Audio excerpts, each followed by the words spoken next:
जय श्री राम मित्रों। दोस्तों आज के हमारे इस वीडियो में जानेंगे कि कब महाबली हनुमान जी ने भगवान श्री कृष्ण के सुदर्शन को ही निगल गए थे। तो दोस्तों महाभारत काल में हनुमान जी द्वारा किए गए कुछ कार्य आज के हमारे इस वीडियो में जानते हैं। तो चलिए दोस्तों, जानने से पहले नमस्कार, फिर एक बार आप लोगों का स्वागत है हमारे YouTube channel my ideal Ram में। दोस्तों सबसे पहला, एक बार द्रौपदी ने एक सरोवर से एक पुष्प लेके आया कमल, और उसके बाद फिर भीम से उसी पुष्प को एक और पुष्प लाने के लिए भेजा।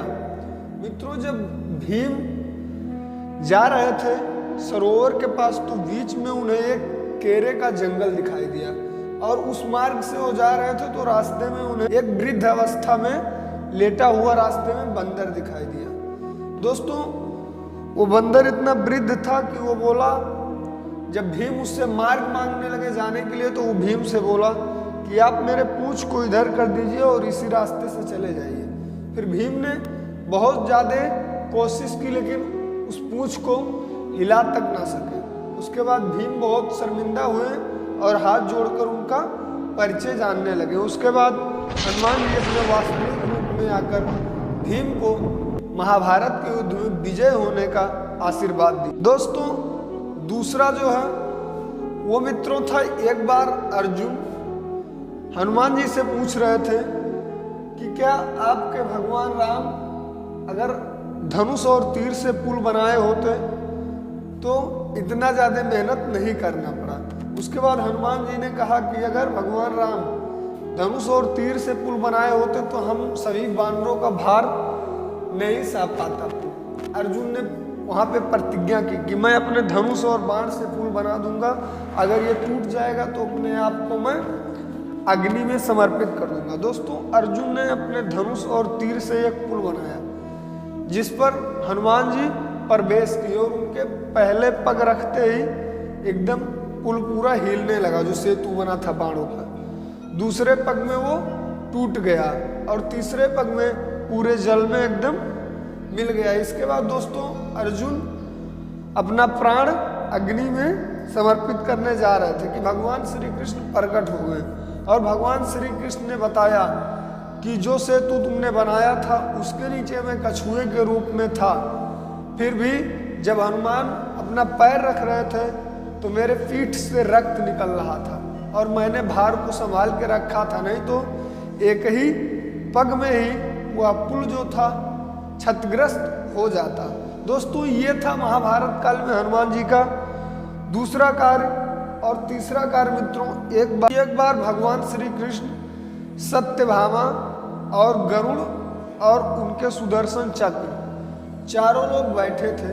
दोस्तों उस समय सत्यभामा ने भगवान श्री कृष्ण से पूछा कि हे प्रभु, जब आप त्रेता युग में श्री राम रूप में अवतार लिए थे तो क्या सीता जी मुझसे ज़्यादा सुंदर थी? दोस्तों उसके बाद गरुड़ ने कहा कि मुझसे ज़्यादा तीव्र गति से और कोई मार्ग में नहीं चलता। दोस्तों उसके बाद फिर नारायण जी का जो सुदर्शन चक्र था वो कहने लगा कि मैंने बहुत से बड़े बड़े योद्धाओं को युद्ध में परास्त किया है और आपको विजय श्री दिलाई है। दोस्तों इन सभी का बात सुनकर भगवान श्री कृष्ण को ऐसा महसूस होने लगा कि सत्यभामा और गरुड़ और सुदर्शन चक्र को अपने ऊपर अहंकार हो रहा है। दोस्तों इसके बाद भगवान श्री कृष्ण ने गरुड़ को अपने पास बुलाया और कहा कि जाओ यहाँ से और हनुमान जी के पास ये संदेशा दे दो कि उनके प्रभु श्री राम और सीता यहाँ उनका प्रतीक्षा कर रहे हैं। मित्रों इसके बाद फिर भगवान कृष्ण ने सुदर्शन को कार्य सौंपा कि आप मुख्य द्वार पे एक प्रहरी के रूप में रहेंगे। और दोस्तों इसके बाद भगवान श्री कृष्ण अपने राम रूप में और सत्यभामा को सीता के रूप में परिवर्तित कर दिया, और इधर गरुड़ जी हनुमान जी के पास जा पहुंचे। दोस्तों उसके बाद गरुड़ ने हनुमान जी से अपना संदेशा सुनाया कि आपको भगवान श्री राम याद कर रहे हैं और आप मेरे पीठ पर बैठ जाइए और मैं आपको प्रभु श्री राम तक छोड़ दूंगा।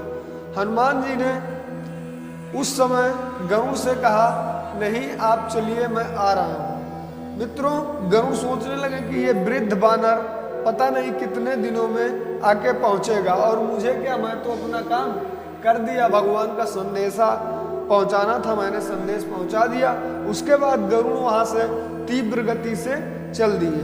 दोस्तों, जब गरुड़ पुनः श्री कृष्ण के दरबार में आए तो उन्होंने वहाँ देखा कि हनुमान जी उनसे पहले आके उनके चरणों के पास बैठे हुए हैं। दोस्तों, उसके बाद जब श्री कृष्ण ने पूछा हनुमान से, उस समय श्री कृष्ण भगवान राम के रूप में थे और उन्होंने पूछा कि बाहर जो प्रहरी था, तो हनुमान जी ने हाथ जोड़कर कहा, हे प्रभु, मैं आपसे मिलने आ रहा था तो आपका सुदर्शन चक्र मुझे रोकने का बहुत ज़्यादा प्रयत्न किया और उसे मैंने अपने मुख में रख लिया। दोस्तों, इस घटना को गरुड़ ने देखा कि मुझसे पहले हनुमान जी यहाँ पहुँच गए और सुदर्शन चक्र को निगल लिए। इससे इन दोनों को अपने जो अहंकार हुआ था उस पर शर्मिंदगी महसूस हुई। दोस्तों, उसके बाद हनुमान जी ने फिर भगवान श्री कृष्ण से कहा कि प्रभु, आप तो राम रूप में हैं, लेकिन आपके बगल में जो सीता जी के रूप में बैठी हुई है, ये सीता माता नहीं है, ये तो एक दासी के समान प्रतीत हो रही है। दोस्तों, सत्यभामा को भी बहुत बुरा लगा उस समय और उन्हें प्रतीत हो गया कि हम लोगों के अहंकार का ही ये भगवान जो है अहंकार को तोड़ रहे हैं। तो दोस्तों, इस वजह से हनुमान जी ने भगवान श्री कृष्ण के सुदर्शन चक्र को निगल गए थे।